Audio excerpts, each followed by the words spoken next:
మహిళల మీద ఆంధ్రజ్యోతి అనుచితంగా రాసిందని ఆ పత్రిక మీద ఎండి రాధాకృష్ణ గారి మీద వైసీపీ నిన్నటి నుంచి చేస్తున్నటువంటి యాగి చూస్తుంటే కొన్ని ప్రశ్నలు అడగాలనిపిస్తోంది. మహిళలంటే మీ ఇంట్లో కుటుంబ సభ్యులు పరోక్షంగా ప్రస్తావించినా కూడా మీకు అత్యంత బాధ కలుగుతోంది. ప్రజాస్వామ్యంలో మహిళలంటే ఎవరిపైన మాట్లాడినా కూడా స్పందించాలి కదా.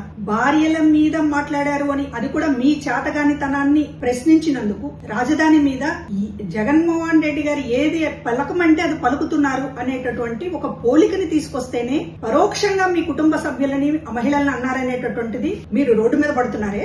ప్రజాస్వామ్యంలో అసెంబ్లీ అంటే దేవాలయం లాంటిదే కదా. అసెంబ్లీలో ఒక మాజీ ముఖ్యమంత్రి సీనియర్ నేత భార్యని అక్రమ సంబంధాలు అంటగట్టితే పగలబడి నవ్వారే.